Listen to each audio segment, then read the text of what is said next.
them whenever they come in. Here we are, live at 5, every Wednesday, every week. This is Queen Mother Speaks. And I am your host, Ella Dashanaba King, also known as Queen Mother Denunyo the First of Ghana. Welcome to Wonderful Wednesday. Thank you for being here.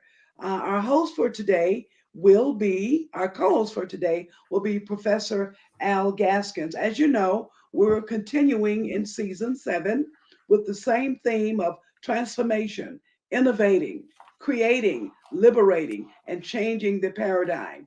I invite you to hit that like, share, comment button. Let me give a few shout outs to some of our viewing audience. We have today Minister Virginia Miller, Pastor Michael Miller, Ambimbola, Lady Mo, Ursula Anderson, Michelle Ernestine, High Priestess Say Shot, and who else is there? Carmen and Tina, all coming out of Atlanta, Georgia. Professor Al Gaskins comes to us today from the Sankofa Elders. You know, that is a segment on Queen Mother Speaks. 3 to 4 times every season, the Sankofa Elders are on Queen Mother Speaks, but today he comes to us today as our co-host. So I'm going to ask Al to greet the audience himself and then also introduce our guest in the studio. We are expecting some more people to come in, but right now, hello, Professor Al. Hello there, Queen Mother Dash Shanaba. Greetings to the audience. It's been a while since I've been with you guys, and I understand things have been going very well. So a special greetings to the viewing audience. I understand, Dash, that we are in the midst of the 4th week of celebrating Father's Day through Father's Day for this whole month. Yes. And I'm sure it'll be throughout the year. But in any event, you've been focusing on the elders who I would say the senior elders within that category of fathers, and focusing on our brothers who are at least have carried 80 years with them of wisdom, and as you put it, the custodians of wisdom. And I'm pleased to be with you today to get some of that wisdom that we'll be hearing. And if in some way I have an opportunity to say a word or two, maybe it'll be a footnote, but that's okay. At the end of the day, I want to just thank everyone and greet everyone, and a special greeting to our brother who's with us, Robert Farrell, who is an outstanding person in our community of struggle. He's a community activist. He's a 17-year, if I recall correctly, city councilman of Los Angeles, California. His base of activity has been California. However, he is also one who's been involved in international issues, working alongside a number of very important people in our lives as a people, and specifically with Jesse Jackson, when Jesse was directly involved in, that major struggle that we as African Americans were contributing to, the struggle to get rid of the last vestiges of colonialism in Africa, as well as to bring an end to South African apartheid. So, Brother Farrell, I will give more details about your background when we get to the point that we should do a more complete segment where you share your life and wisdom with us. Thank you. Yes. Thank you, Al. We are very pleased. We're very pleased to have you in the house today, Al, and Councilman Farrell, we're happy to have you. I will say that Councilman Farrell is a personal friend of mine and part of my family when I lived in Los Angeles. And I'm just delighted and I'm thrilled to have him today on the Queen Mother Speaks show. Okay. And we're also pleased for our viewing audience out there in the house today. Thank you for being here. We are expecting more guests in the studio. So just hold on. They should come. But again, I thank them for gracing us with our presence. I want to say a blessing to all of our faithful fans and happy birthday to the people born in this wonderful month of June. From the West Coast USA, thanks for your early rising. Those people living in Los Angeles, getting up at 7 a.m. to watch the Queen Mother Speak show. I'd like to give a shout out to Red, Adisa, and Kwashi, as well as Tashmia and Nyla from San Francisco, California. I want to remind you to continue to wash your hands and to stay safe and be alert. We thank you for tuning in to Queen Mother Speaks, which is a safe space for inspiration and expression. We want to acknowledge last week's guest, Mr. Odell Swift and Mr. Ekpe Abioto, who was in studio last week. I want to say that Bonga Dada Bonga is a new platform for women's voices. It is here. You can catch them live every Thursday at 7 p.m. Just click on facebook.com/Bonga Dada Bonga. Bonga Dada Bonga, which means in Kiswahili, speak, sister, speak.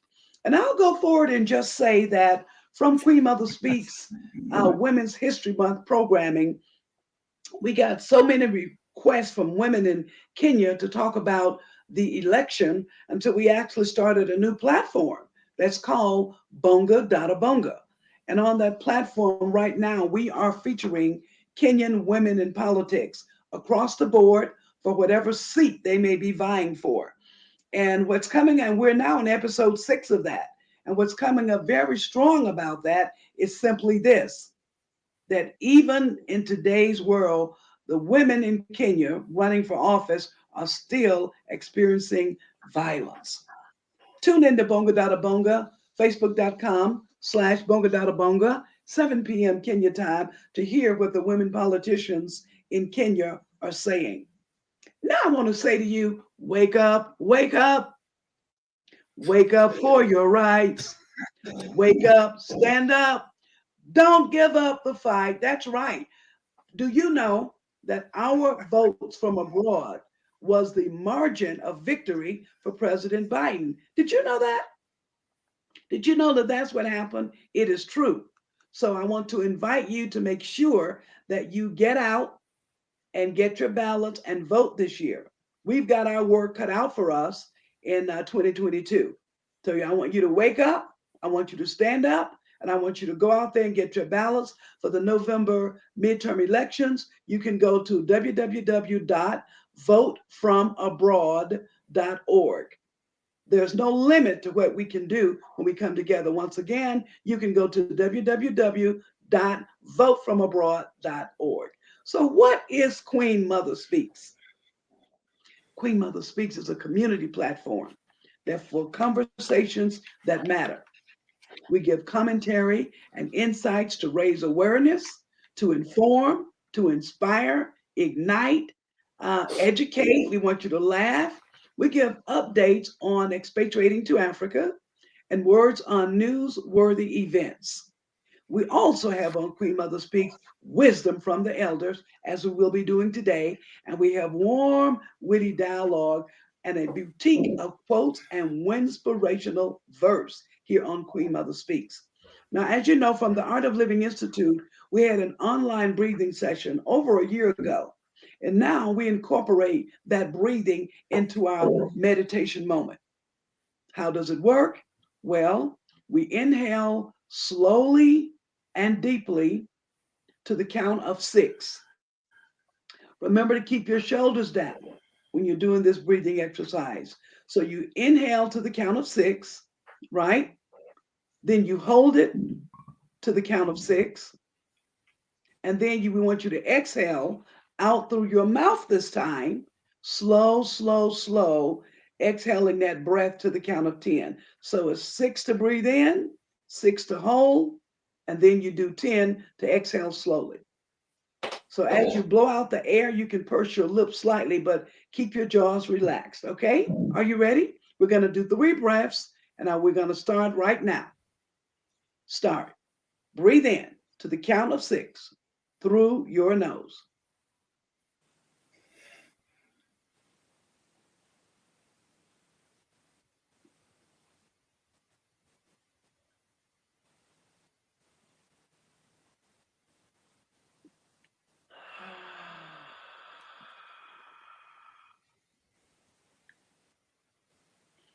Very good. Let's try it again. Breathe in slowly to the count of 6.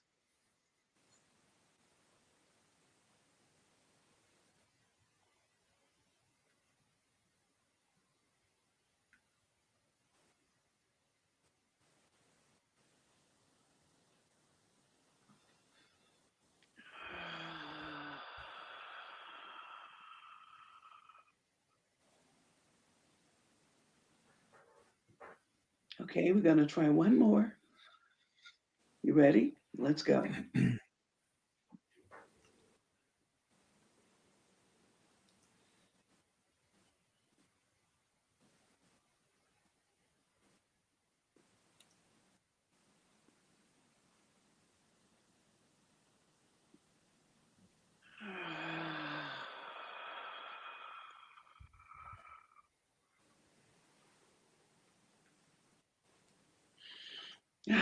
Thank you for that. Thank you for that. Thank you for sharing the breath of life with me because breath is something we all need.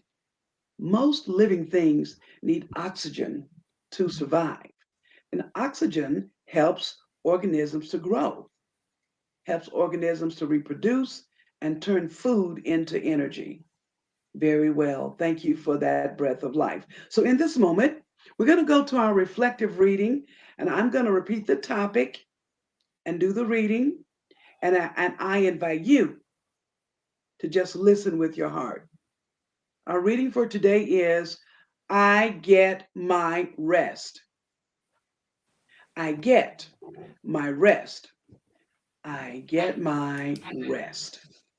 Get the rest that you need. Getting proper rest will calm your mind and promote better health. It is important to your mental and physical health to go into a process of relaxation. Just as we create a behavior to wake up, we have to do the same thing in order to sleep. Let go of everything that has worried you, everything that may have even excited you or even bothered you. Let it go and practice calming yourself down. Just as we nourish ourselves while we are awake, we need to do the same thing with a restful, peaceful sleep. We must eliminate struggle from our thoughts. Sleep struggling uses too much effort and gives you too little reward. I obey when I am led to lie down. I want you to obey when you are led to lie down. I do not force myself to stay awake for long periods of time. I deny sleepless nights. I get the rest I need. Thank you, imagination, in me, through me, as me, around me, through the Christ within, and so it is. Our scripture for today is, in peace I will both lie down and sleep, for thou, O Lord, alone maketh me dwell in safety. That comes from Psalms 4 and 8. And that reading is from Daily Thoughts from the Hill, from Hillside International Truth Center, located in Atlanta, Georgia, USA. You know, when we got this particular piece today on resting, I must say to you that I have not always been resting properly. I'm one of those people who work for hours and hours and hours at a time, and I've been enjoying that working for hours and hours and hours at a time. And but I'm learning the importance of having sleep. So I invite you to go online and read some things about the rewards of proper sleep and change your habit. And I've actually changed the habit. My habit now is after a certain hour, I shut down the PC, I let it go, and I go and rest. So my goal now is not to work for 12, 15 hours a day, but to work less hours during the day. All right. And just cut it off and make sure that I get some sleep. All right, very well. Thank you for that. We're going to go into the other part of the program today. And right now, I want to take a moment and introduce to some of you and reintroduce to others of you who already know Professor Al Gaskins. His experiences have moved him from being an elementary school teacher in Washington, D.C., to founding dean of the Moore University School of Law in Eldoret, Kenya. Can you believe that? Yes, you can.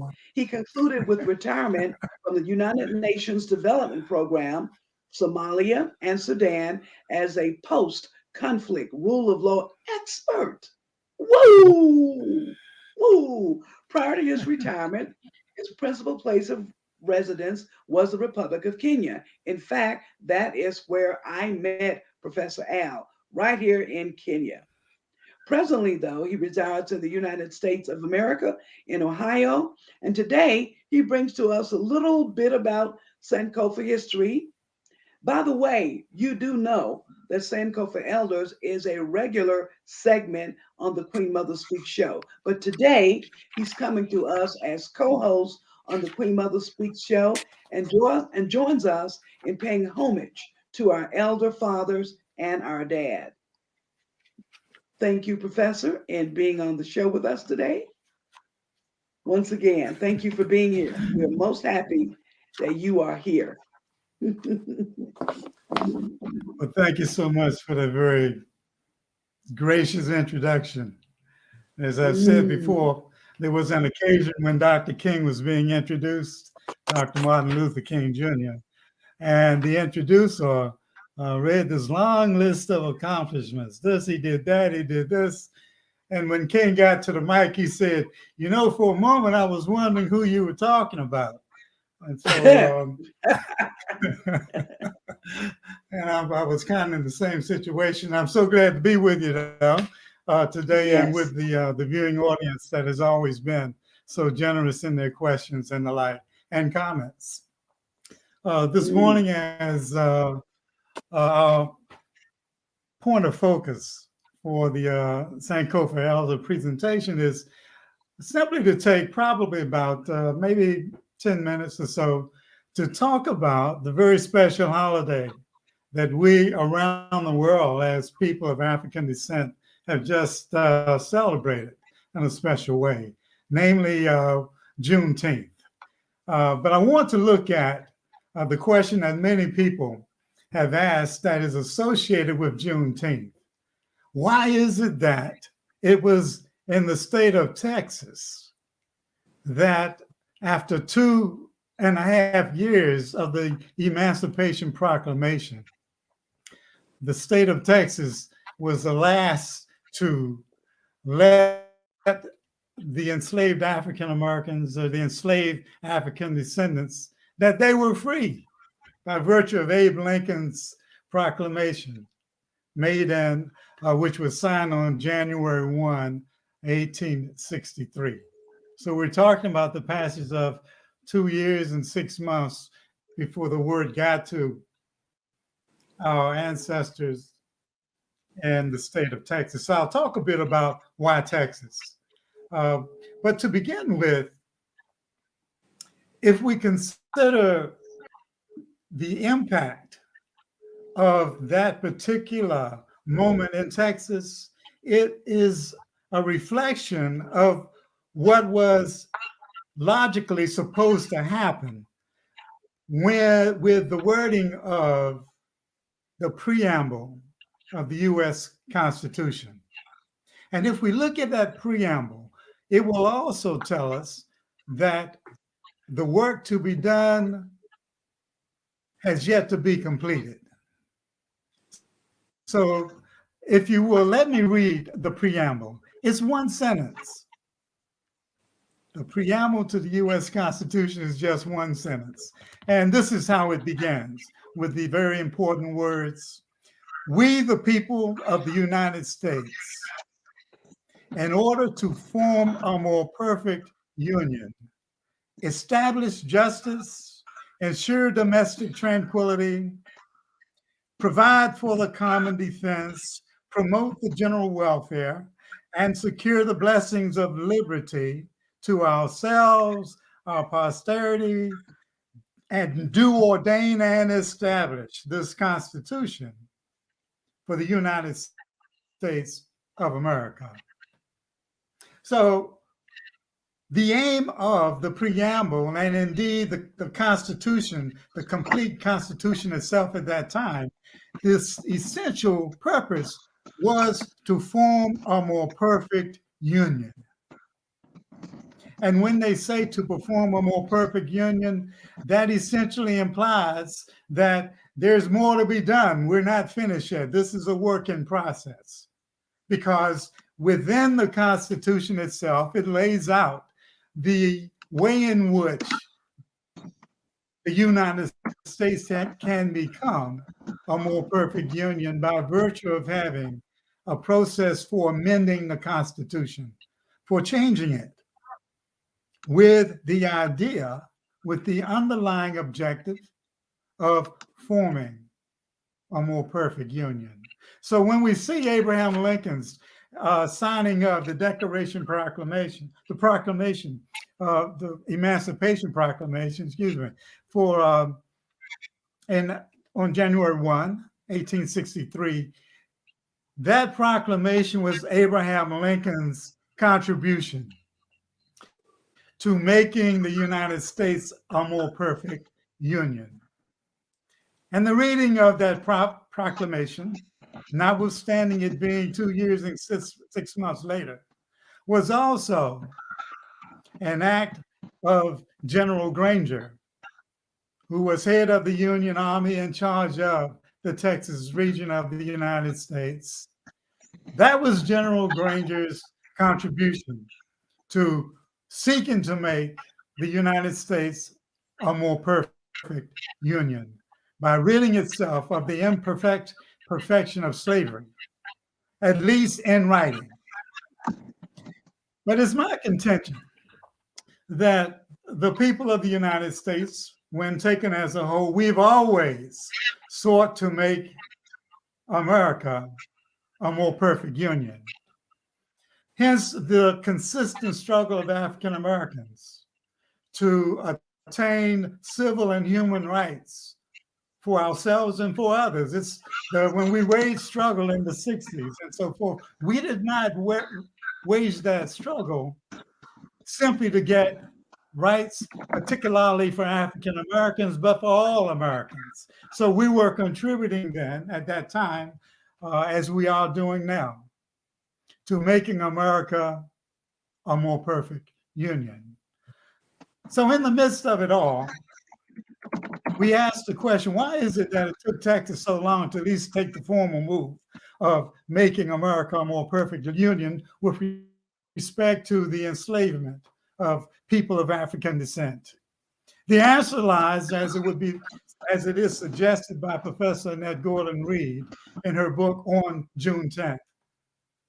And her being a Texan herself, born and raised in Texas, she says that answer could very well rest in the fact that Texas as an entity was intended to be, from the outset, a place where their wealth was made and accumulated by virtue of the enslavement of African people.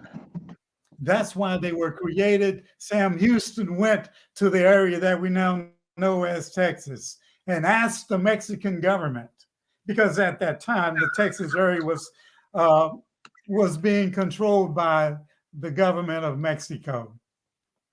Sam Houston asked if they can become a part of that government, that territory. Now, the president of Mexico, his last name Santa Anna, he did not particularly care for slavery.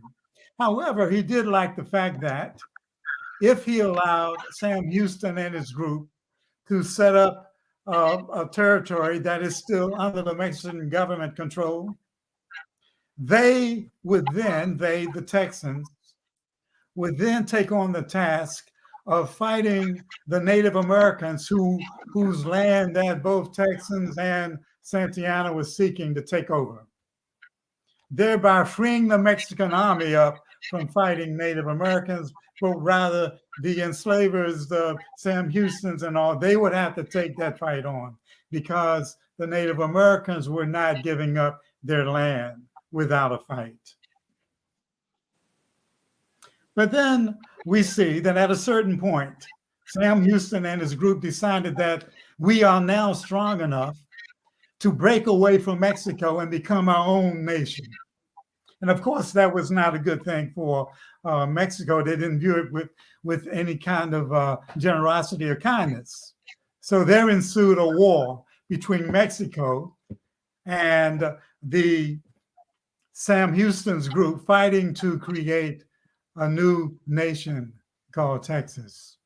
And that, ladies and gentlemen, as we all know, led to the historic fight at the former Franciscan missionary known as the Alamo. Okay. Those Alamo, there were about 200 of them. They were greatly outnumbered by the Mexican army, but they chose to fight on. Now, that was surely an extraordinary act of heroism. And indeed, if we were to reflect back just about 3 weeks ago or a month ago, the phrase that grew out of the noble fight of those gentlemen and women as well in the Alamo, remember the Alamo, we heard that phrase again when the news commentators were talking about the ongoing war in the Ukraine right now. They were speaking of the Ukrainian military who were holding out in the city of Mariupol, which was surrounded by the Russians, if you will, and the Russians' great military might. They were greatly outnumbered, but they vowed to fight on. They were not going to give up. And so the American media started talking about they are just like those who are in the Alamo. Well, if we were to look at that a bit more closely, one would surely say that there was similarity and indeed the same type of engagement of courageous fighters and of the Ukrainian army fighting a greatly more powerful Russian military. They chose to stay on and fight in that steel complex, in spite of the fact knowing that if they fought on, they would end up being killed. That is what happened in the Alamo. So people said they're like those who are in the Alamo. But there's one central difference here. The Ukrainians were fighting to keep their land from being taken by force by the Russian military. And the Russians were fighting to take that land from them, of course. In the Alamo, that's where the similarity starts, because the Ukrainians, those in the Alamo, were fighting to hold on to land that was being taken from Native Americans. They were not fighting to protect their own land. They were fighting to be able to take land. And of course, the Mexicans were fighting to take land that they had taken from the Native Americans. So therein lies critical difference of the question, why are you fighting? Why are you fighting? Is it a noble fight? Or is it something that is not so noble? And if we look at the history, we will see that although losing the battle at the Alamo, the forces of trying to create a new country, they did, in fact, under Sam Houston's leadership, defeat the Mexican army. And they ended up establishing the Republic of Texas. That was 1836. They established the Republic of Texas. And as we know them as a one-star state, they had their flag. But one other thing they had was the Constitution of the Republic of Texas. That Constitution had several interesting things. Number one, it clearly spoke to the fact that this is a territory, this is a nation, the Republic of Texas, that is intended to be a slave-owning nation. So in the Constitution, we see in their Article 6, they state very clearly, in spite of the presence of Native Americans and African Americans, being enslaved, of course, the African Americans, in the territory of now the Republic of Texas, their Constitution, Article 6 says all white people who are in the state of Maryland, of Texas at this point in time, you are now citizens and are entitled to all of the benefits of citizenship within the Republic of Texas. Mm-hmm. Then it stated, this, of course, excludes people who are presently enslaved, and it excludes Native Americans. Wow. This is their Constitution of the Republic of Wow. Texas. And then there's a clause in their Constitution that stated that no free person or people of African descent can come and live in the state of Texas. If we allow you to come in, you must keep moving. You cannot live here. And in fact, the owners of slaves did not have the permission, as stated in their Constitution, to free their slaves. They could not set them free if they chose to do so. Oh my goodness. They had to get permission from the National Congress of the Republic of Texas in order to do so. So we see then that in 1845, when Texas was tired of being attacked by the Native Americans as well as by the Mexican army from time to time, they decided and agreed amongst themselves that it would be in their best interest to become a part of the United States of America, because that way they can survive, and because they can align themselves with the southern slave-owning states, they can continue to have slaves. 1845. So we see the Republic of Texas, after 10 years or so, going out of history and becoming the Confederate state, or the slave-holding state of Texas in the United States. But when the Civil War broke out, they immediately aligned themselves with the Confederate States, fighting to maintain slavery. And so when their great general, Robert E. Lee, surrendered to General Grant, head of the Union Army, when Lee surrendered, the fighting stopped. Well, obviously it wasn't an instant stop, but when people got the word that the war was over, they stopped fighting, except for Texas. Texas fought on for 2 more months. Then they realized that, this is a fight. It's time for us to give it up, and we'll try to do what we do in different ways.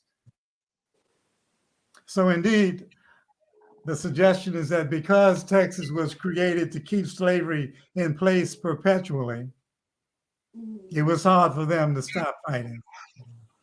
But there did come a time, as we know, on June 19th, 1865, the word was put out, no more slavery in Texas.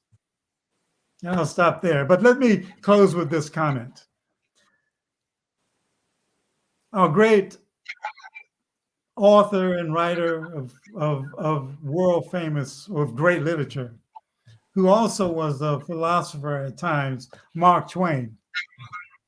Mark Twain made the comment that history does not repeat itself, but it often rhymes. We often hear the same notes from a different situation, but it's not exactly history repeating. We're seeing it rhyming. In other words, sometimes things don't just go away. And I suggest that, as you noted earlier, Queen Mother, that we in the United States at this point, we are hearing the rhyming of those who want to keep African Americans and others oppressed in the United States. We hear that familiar melody, if you will, even today. And so when we look at the first sentence of the U.S. Constitution in order to form a more perfect union.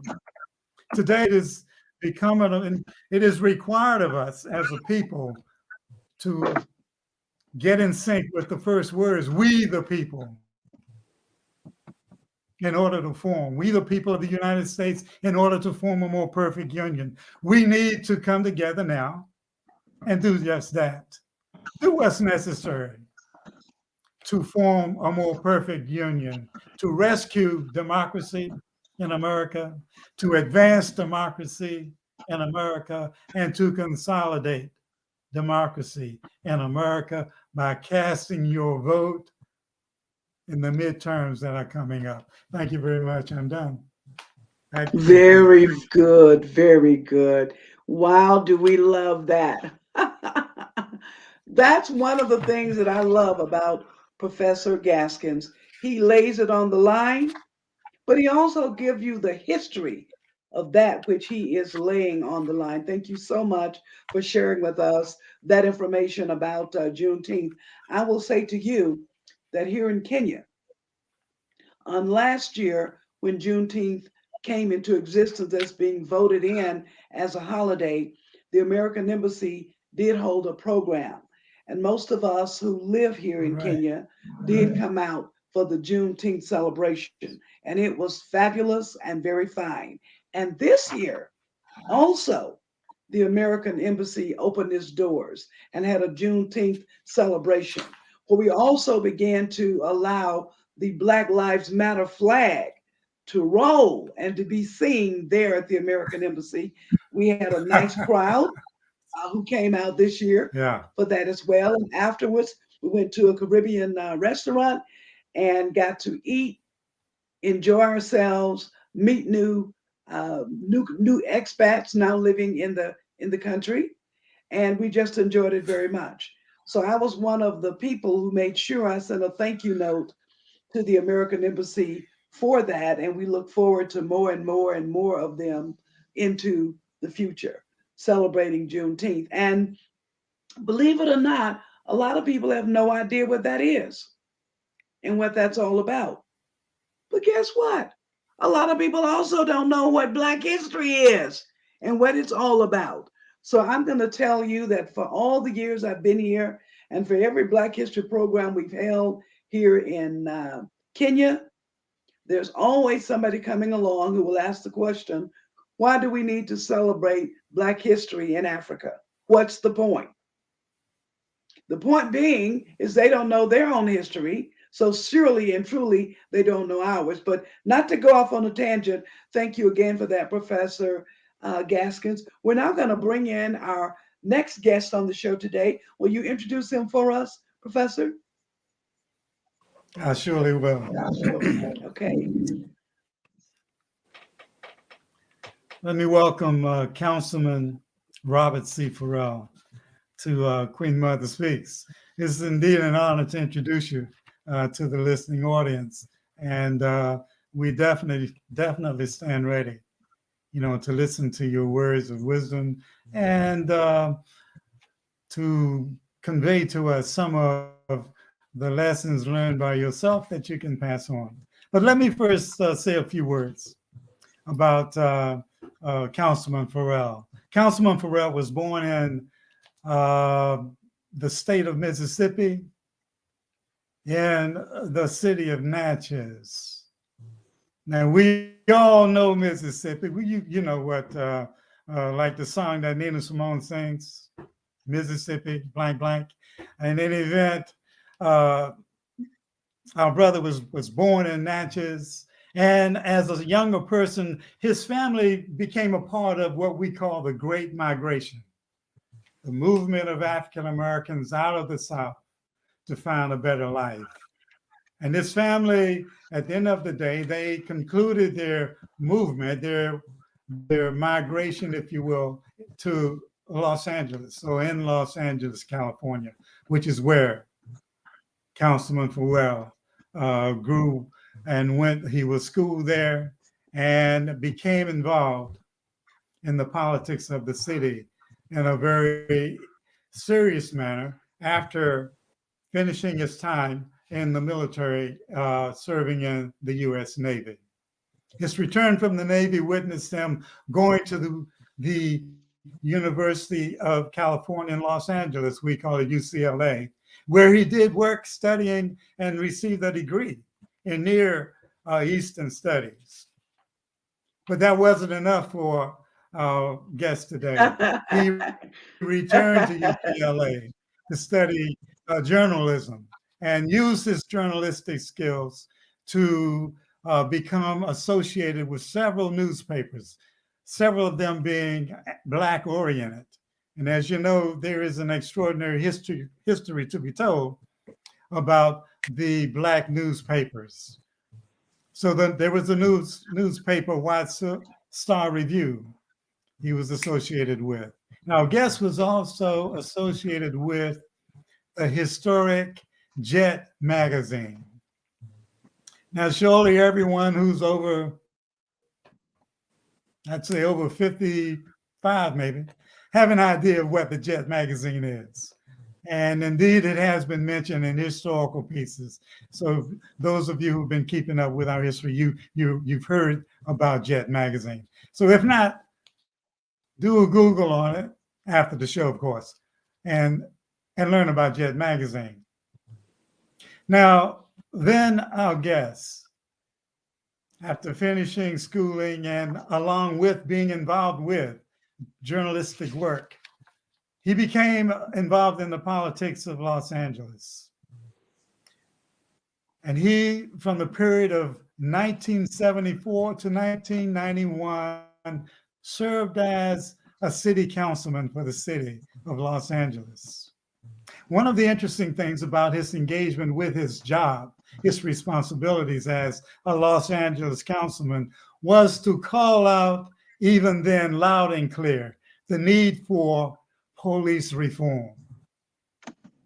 Because as you know, the policing of our community in Los Angeles and Watts and others was not the best. It has never been the best. Their job was to control and in many ways to punish us in a way to make us keep our place. But Councilman Farrell argued the case even then for police reform and gave special attention to a particular tactic, a particular method of subduing African Americans, which we know very well even today. He pushed for outlawing, or he pushed anti-chokehold legislation, eliminated as a form of putting down what they would call aggressive people, which usually was put to use on people of color in Los Angeles.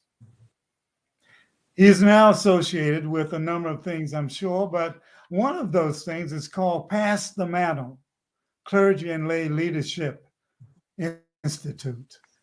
Now, Pass the Mantle is an organization that seeks to revive and energize the Black church into resuming in a more active way its role of being engaged with the Black community. In other words, to pull away from being insular, looking at ourselves in our particular church silos, and getting back into the streets with the people and addressing the needs of those who are not as fortunate to have the gifts that wealth would give you. Getting involved in saving souls that are out on the streets as well. So that's a major aspect of Pass the Mantle, and at some point, I'm sure Councilman Farrell will give us some insight into that.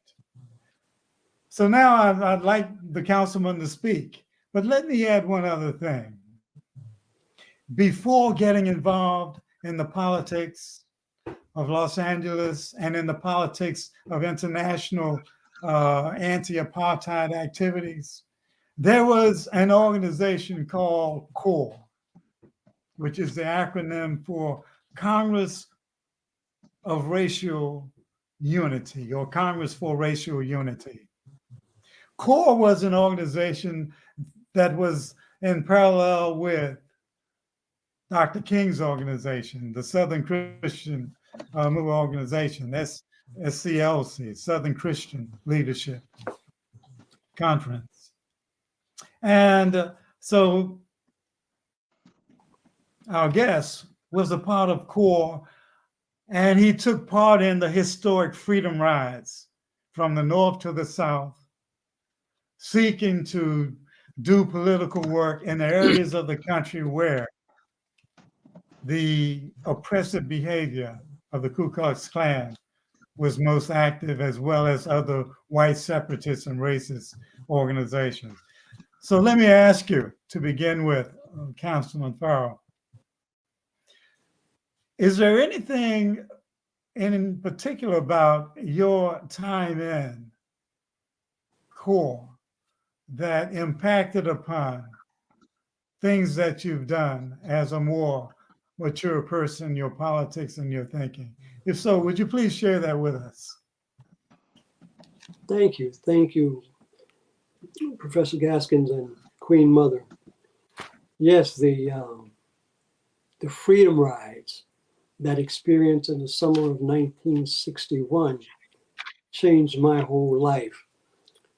My academic major at UCLA was Near Eastern Studies. I had a great vision of being able to travel in the Near East. The curriculum had to do with Arabic, the language, study of Islam, history. It was a curriculum that was an area studies major. The first, I think in the mid-1950s was the first of these kinds of area studies that were put in place in major American universities. But the Freedom Ride was a game changer, because the Congress of Racial Equality was an organization that I participated with on campus, fighting residential segregation around the campus. Remember in the late 90s, the late 1950s, the early 1960s, we were still in situations where if you went to a university like UCLA and you were not an athlete, not to in any way wrap what exists for athletes then and now, you're just a colored fellow. And colored fellow meant that you ride the bus to UCLA from South LA. Or if you're fortunate to live in the community, you're living in a community of racial restrictions. The racial covenants around Westwood did not allow for the residence of people of color unless you were part of the domestic workforce in the houses there, because it's in a very affluent area, or unless you're living on campus. Well, some very, very bright people worked out what was called housing cooperatives on campus to allow for integrated housing. It was the insight of some people who are political allies, white, Jewish people. If people get together in a housing association where they're all tenants in an entity which owns a building, then they can legally be established nearby the campus. So you found the University Housing Associate, you found the YWCA providing shelter under those premises to get around the racially restrictive covenants, so Black males and females would have places to stay for those of us who were students. Otherwise, you were on the bus or you drove your car. On campus, we were people of our times. The late 1950s were times of turbulence in the South. The movement was going on. You had the impact of segregation, the challenges of segregation, and we in California responded in kind. relative to what was going on in other parts of the United States, ours were skirmishes, where what was going on elsewhere were big battles. But we're still part of this national Black population in the United States, which was making its own moves to improve their well-being, at the same time be proud and productive American citizens, because many of our men and some women had come back from World War II. I got to UCLA because when I finished high school, I went into the U.S. Navy at the end of the Korean War era. So my service time was in Korea, way back when. There was this thing called Korea. In retrospect, there's been so much in the way of our involvement in international affairs as a country with so many wars. You have to just segment these things. But it's been part of this American experience. Black Americans have felt a part of the United States. So for many of us young men, part of that responsibility was being willing to serve. And especially if you were not of a kind of a background where that college education was going to come easily for you, you took that benefit that you got as a veteran to get into college and to do well and look to opportunities after that. So I was part of that post-World War II Korean era young man coming of college age when I went to the university, got involved in civil rights activities on campus. Most of it had to do with dealing with that racial discrimination in the neighborhood, but we were also reading the books, and we had the speakers to come to campus, and we were beginning to just engage in things other than our majors on campus. I think that Queen Mother mentioned earlier Dr. Maulana Karenga. I was on campus with Maulana. I was on campus as we had the development of the alternatives that were being created in the minds of Black men and women as to how we should conduct ourselves.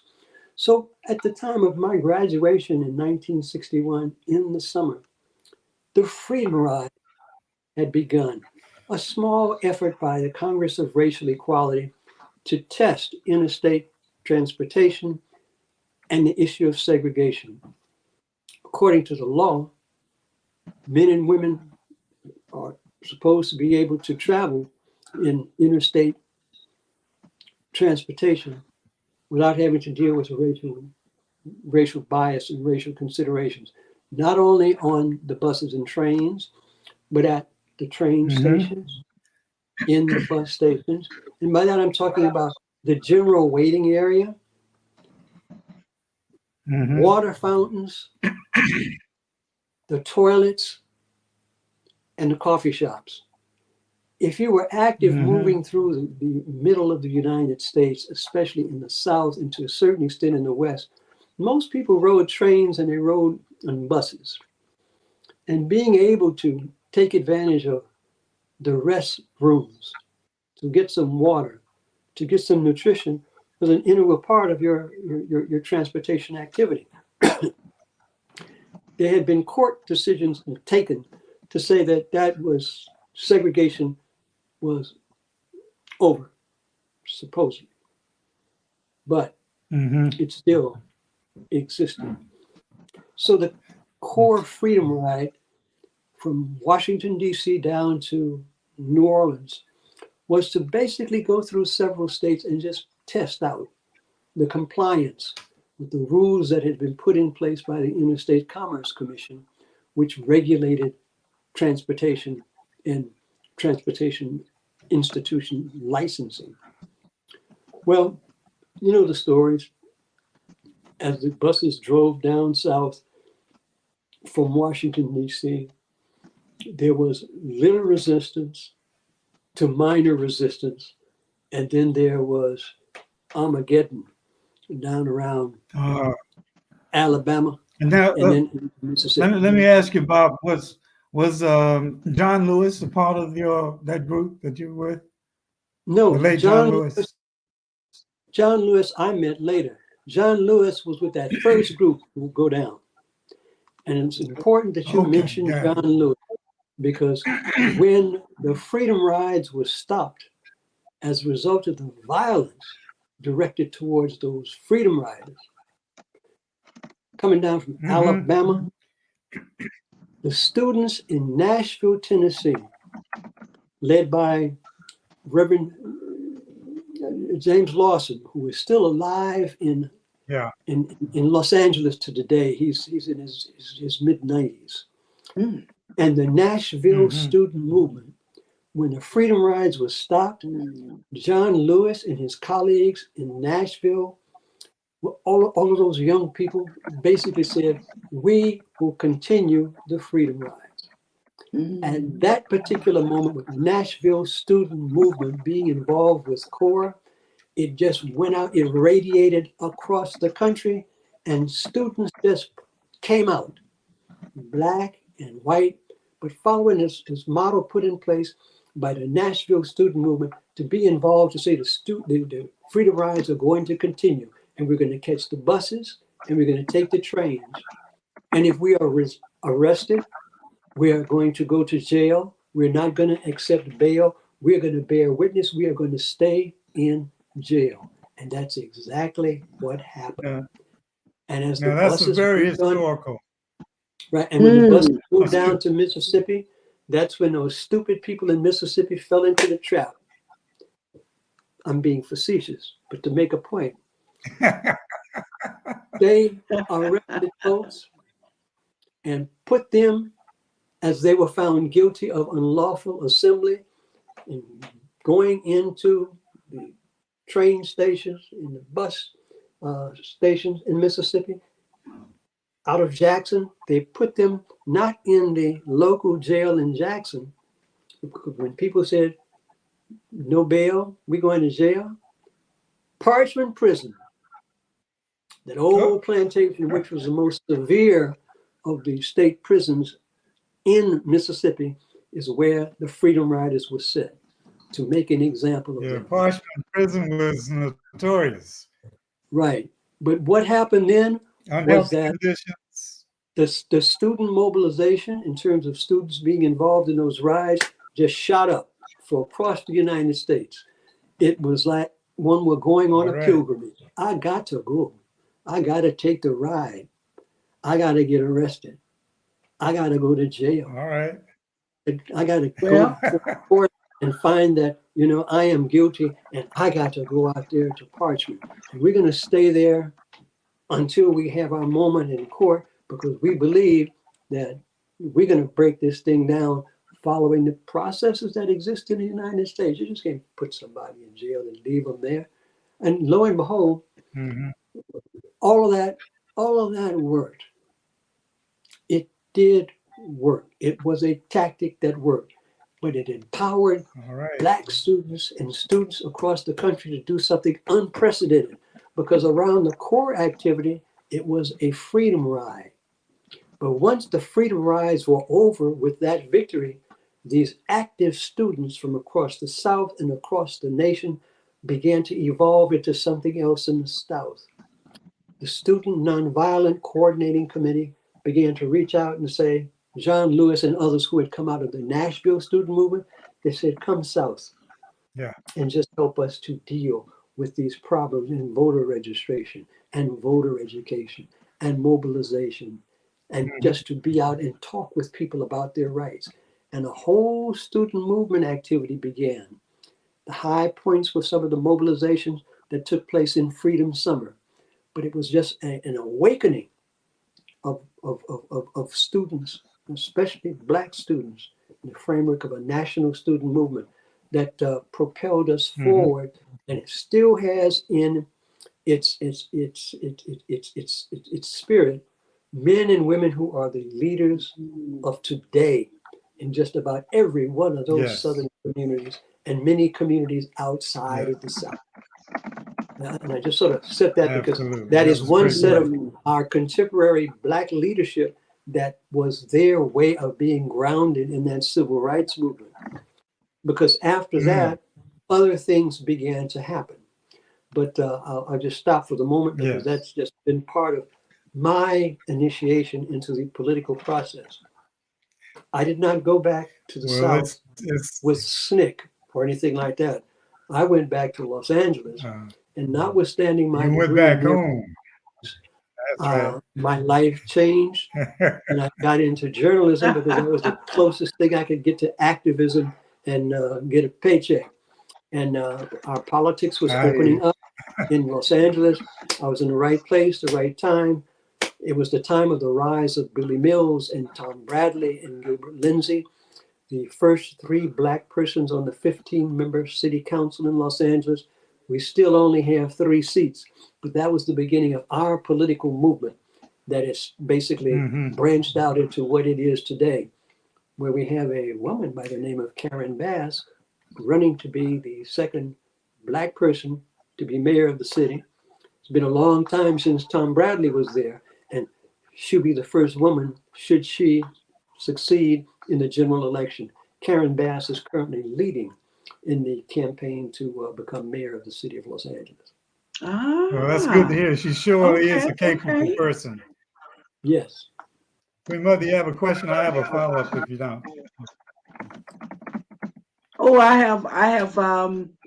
have many questions. One of the things that I want to say about Queen Mother Speaks is we like to stay abreast of current events.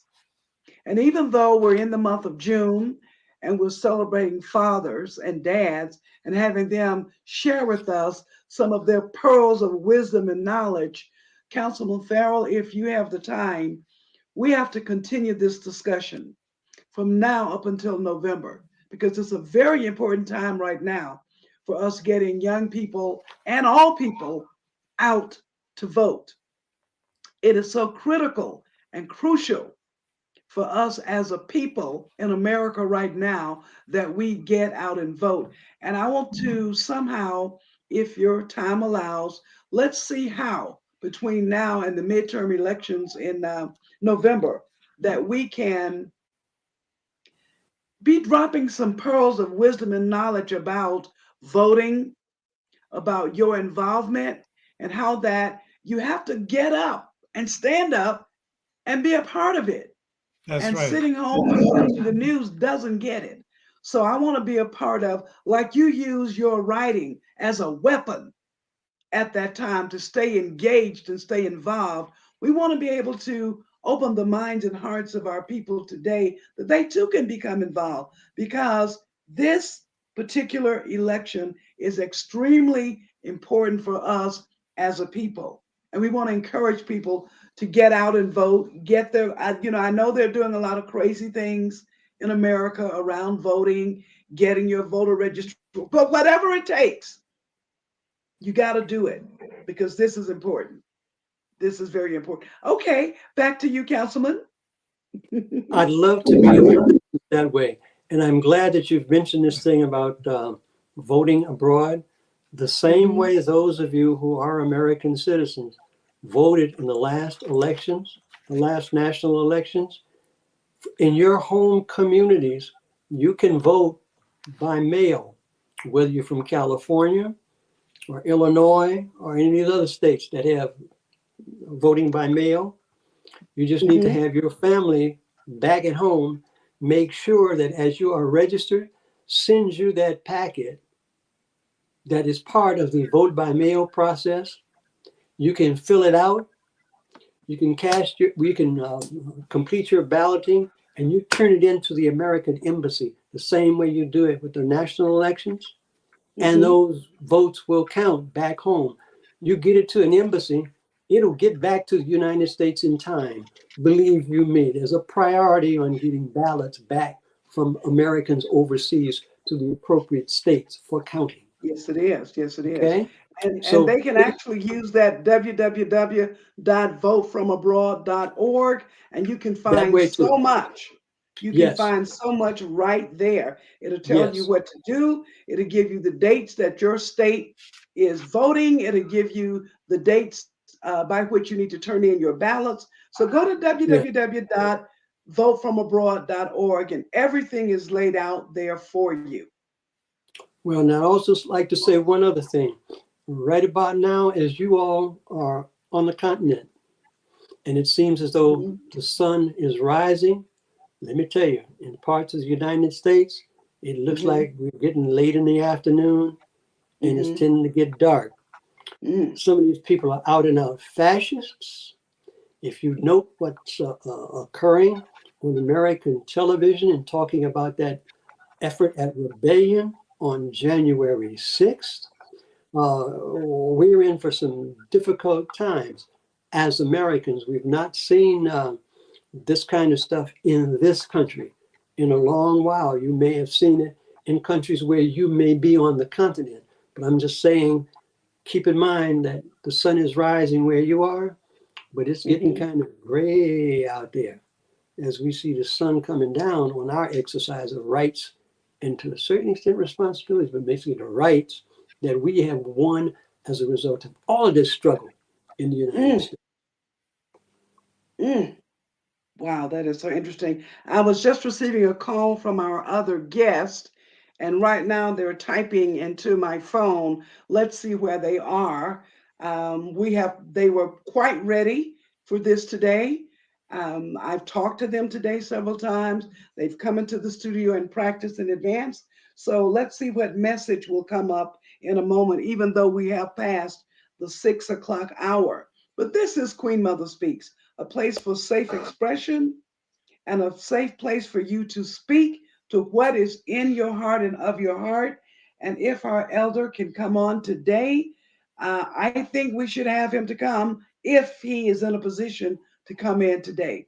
But meanwhile, what I want to say is this is what Queen Mother Speaks is all about: commentary and conversation on issues that matter. So even though I have a full program laid out, um, we're going to look at changing that because my spirit is right now telling me that what we want to do with this show is continue to be a show that deals with issues that matter.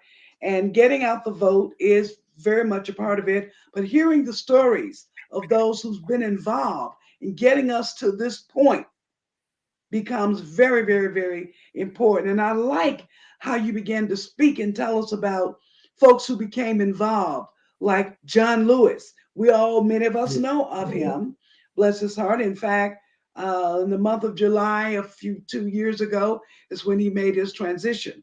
But he's still very much alive with me and in my spirit.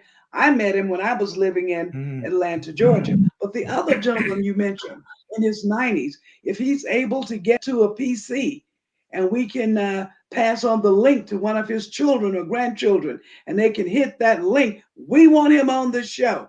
We want to hear that important story. Okay. Right, because Reverend Lawson is What? still alive. He heads the James Lawson Institute here in the Los Angeles area. So I'm sure that that's something that can be worked out over time. Okay, very good. Okay, so I'm telling her Councilman to Farrell, use the link. They said they've been if you sitting and can waiting you? for me to call them, and looks like they forgot that they were supposed to Ah, click on the link. Yeah, I see. but wow, they just Now, so forgot. let me ask the councilman a question while Yes. you're Yes. doing that.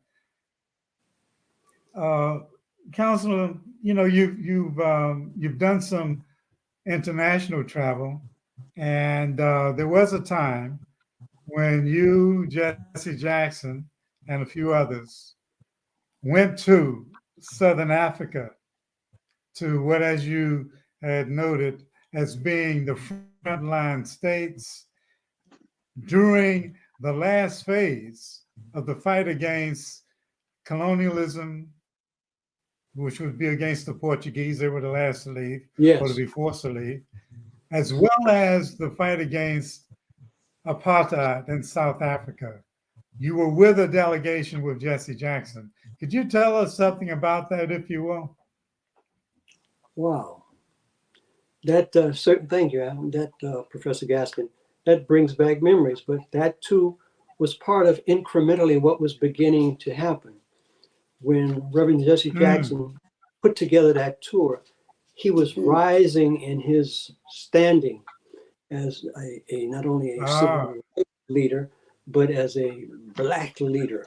And I say that out of a sense of pride in the context of our partisan politics and in the way that we look at our public persons and their stature and impact on what happens in the world. I was part of a group that had an opportunity to visit the frontline states, to meet people in Angola and Mozambique and Nigeria, and most certainly in Lusaka, Zambia, as a demonstration of solidarity. It's something that was new to me as an activist in terms of demonstrating solidarity with brothers and sisters overseas who were doing things, fighting for their own liberation. And it was informative, let's put it that way. It opened doors. I know that as a result of my visit to Lusaka, I met a gentleman named Josiah Chinamano to invite, when he came to the United States, to come to Los Angeles, to introduce him to the civic community here, and especially the Black community. Little things like that, meeting people on these tours and trips, helped me to build my own capacity of understanding what it meant in the several countries. What was the difference between what was happening in Nigeria to what was happening in Angola, and most certainly in Mozambique. In Lusaka, it was an opportunity to meet the freedom fighters who were there pretty much in the process of having a short period away from the front lines and talking to us about the kinds of support that they needed, in addition to their almost certainly having a need for funds, but a need for access to the media, for a need to have people to stand up, especially for those who were on a trip from New York, to be present to do things at the United Nations, to tie in with the new organization called Trans-Africa, was still in its formative process of being able to say, okay, here's a name to remember, or we have so-and-so who's a student at such and such a college, or we have someone who's a professor at a college, or we have someone who's there who's just away from the front, but these are our people. Can you help them help us? It was that kind of exchange of information, I believe, that makes and made part of a contribution to what exists now in the kind of dynamics which finds many of you all of African heritage from the United States in Africa. Out of those many years ago, a few of us coming around and meeting the leaders. Well, they do whatever they had to do in their countries, whatever. But it was an opening up for many men and women who were in the struggle to meet foreigners like us, foreigners in the sense of our national status, but not in terms of our blood and our hearts and our souls. And I think that was inspirational to these younger people who were there with the great figures who were working in Lusaka, coming together for things out of unity. It was not necessarily just to meet the big guys, but it was to meet their lieutenants and their aides and the others who were there, part of their staff, to just infrastructure interchange. It was well, rough. Let me say this, it was Councilman. New, but it was still, I hope, very, very helpful.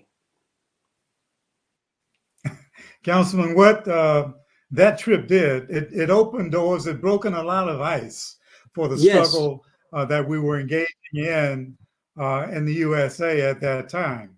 And it was a critical moment, your visit, because it showed us in no uncertain terms the interrelatedness between our struggles for Africans who are colonized and trying to throw it off of their backs, and for the descendants of enslaved Africans.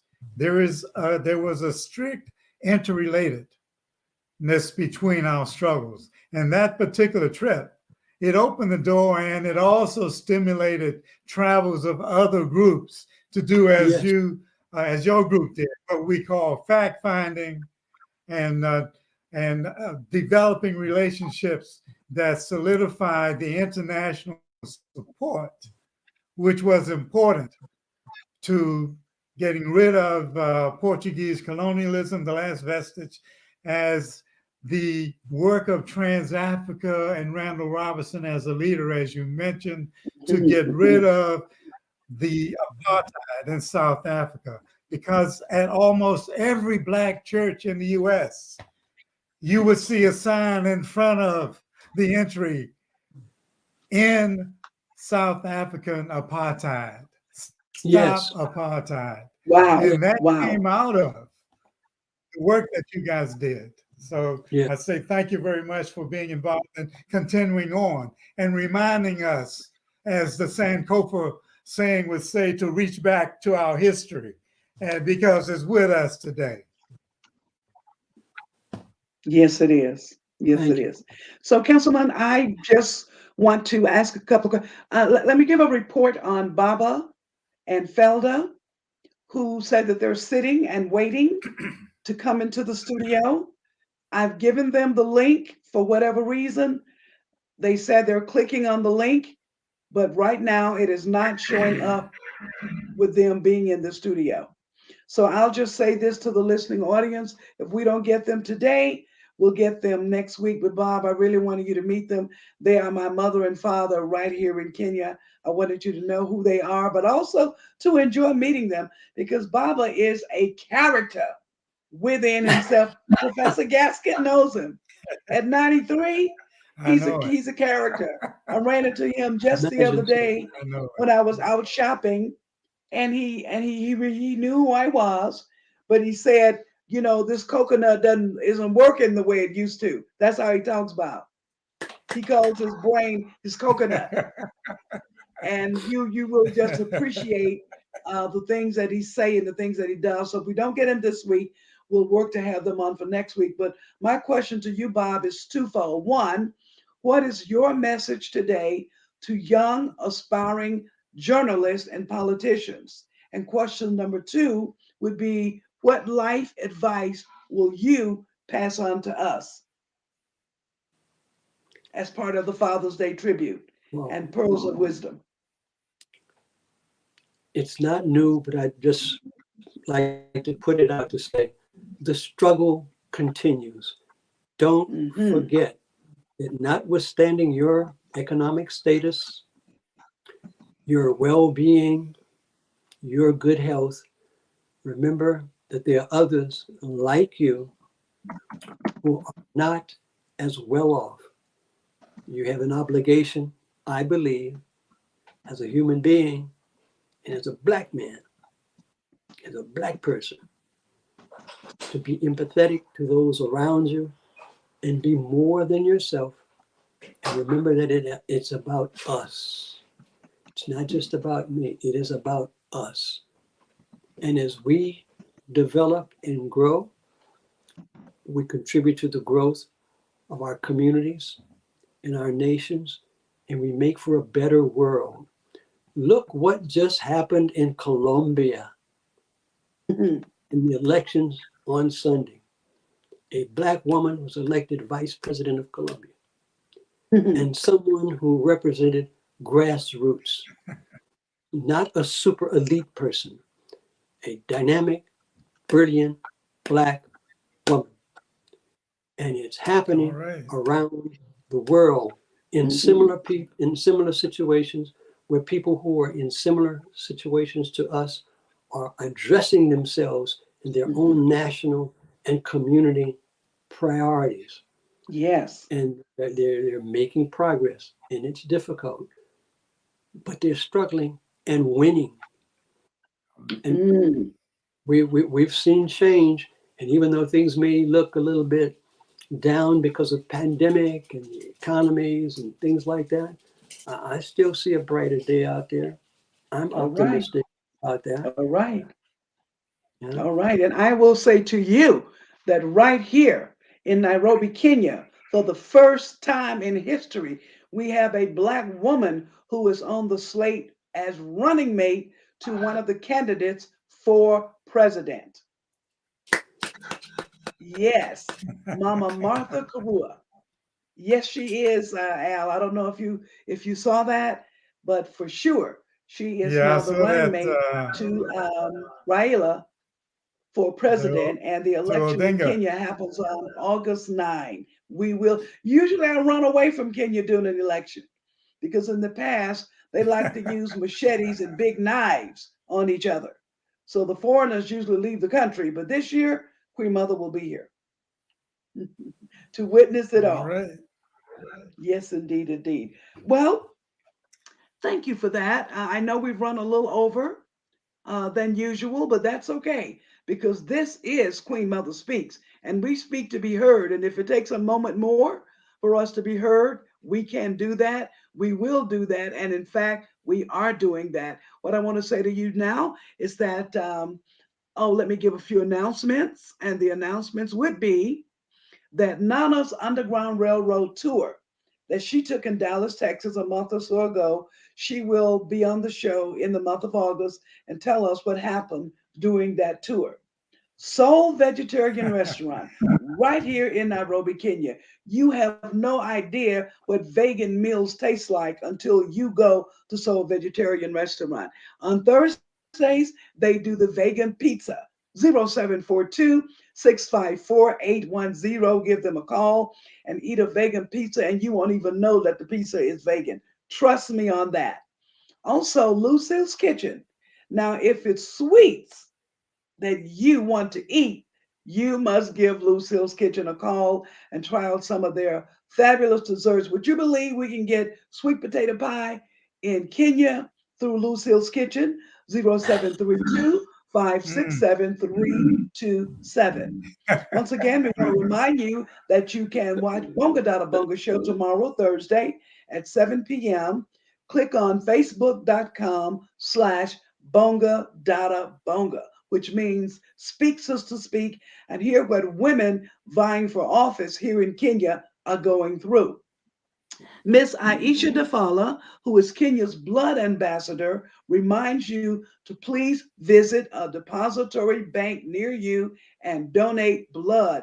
Kenya is running out of blood. We need your blood. Please go by and make a blood donation because you never know when the blood will be for you. We also want to remind you to support Minister Susan in your giving. If you remember, she was on the show last week. And Councilman, this is a young lady who ministers to pimps, prostitutes, dope heads. I mean, she ministers to people that most of us don't even want to be around. And right now, she's trying to get a van for the ministry. She's asking for contributions, and we ask you to please support Minister Susan. Queen Mother Speaks will be celebrating its second year anniversary in the month of July, just next month. And our fundraising project is called the Ahadi Project. The Ahadi Project is reusable sanitary pads. And what Queen Mother Speaks wants to do as part of its second year anniversary, we want you to help us to donate to us so we can purchase pads and make these pads available to young girls in 3 villages. In 3 villages. That is our goal for year two, to be able to donate reusable sanitary pads to young girls in 3 villages. We'll give you more about that on last week. Once again, get your ballots in for the November midterm elections at www.votefromabroad.org. We have one more week to complete with our Father's Day specials, and that's in the month of June. So stay tuned and you'll be informed. We have some great guests next week. We have healer, Brother Stefan Battlebay, who will come to us as one of our fathers with Pearls of Wisdom of Los Angeles, and Mr. Dick Kovac of Philadelphia. And Dick is in his 90s and still very much involved in theater. He's going to tell you all about that. These are two living legends. Plus, the King sisters, I and my sisters will come on, and we're going to share memories of our father, the late elder statesman, the Reverend Floyd King. And you want to hear about that man in this off too. I remember as a little girl, our family was totally involved with civil rights. I grew up during the civil rights era, and Daddy kept us all involved. One of the sisters can talk about the March on Washington that they were able to attend. Stay tuned for next week's show on Queen Mother Speaks. We want to give credits and thank you to our Wakanda crowns. We have these beautiful African crowns that we wear, and they've been made for us by the Wilborn Sisters Designs. Our jewelry is from the village of Achiabi, from the Volta region of Ghana. Our fashions are Ghana designs. In fact, the outfit I'm wearing today is by a Ghanaian designer by the name of Solomon Sosu. He's now living in the USA, but I met him when I was in Ghana, and he made me a whole wardrobe of beautiful West African clothing.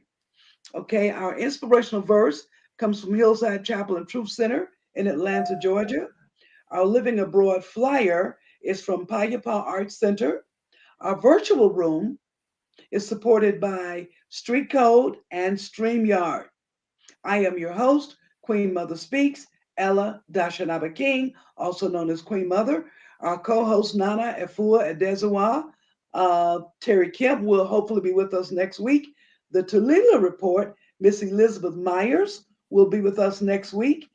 And Sankofa Elders, Professor Al Gaskin and Willie Butler is also part of the Queen Mother Speaks show because, as we stated earlier, they do a segment 3 to 4 times every season. But we got to go back to the drawing board and work up something brand new as we move towards the midterm elections. Thank you to all of our studio guests. Councilman Farrell, I am delighted that you are here, and I look forward to having you again. We'll be chatting and see what we can put together for the show over the next few months. I want to, did I see your hand, Councilman? No, that's just waving.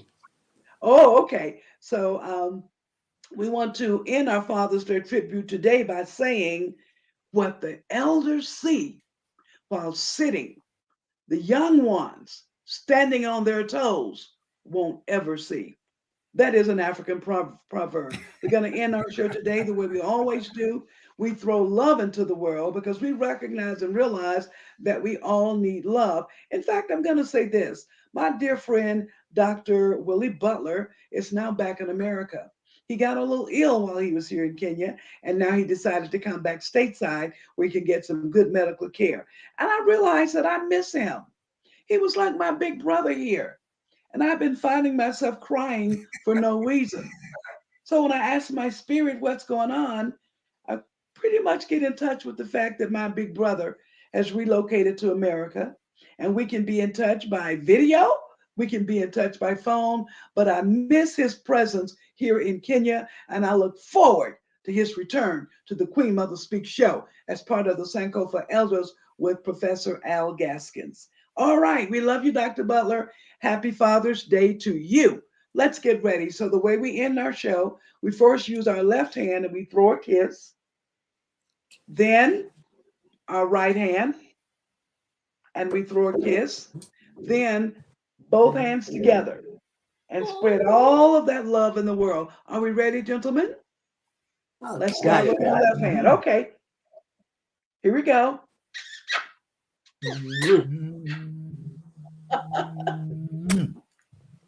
All right, let's do a second one with the right hand.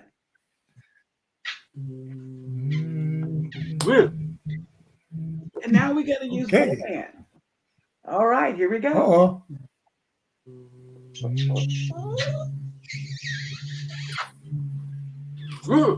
All right, we love you. All right. So I want to get a photo before we're going to go ahead and end the show, but stay right there, gentlemen. I want to get a photo before we leave. What a great show. That's one thing I love about the Queen Thank Mother you. Speak Show.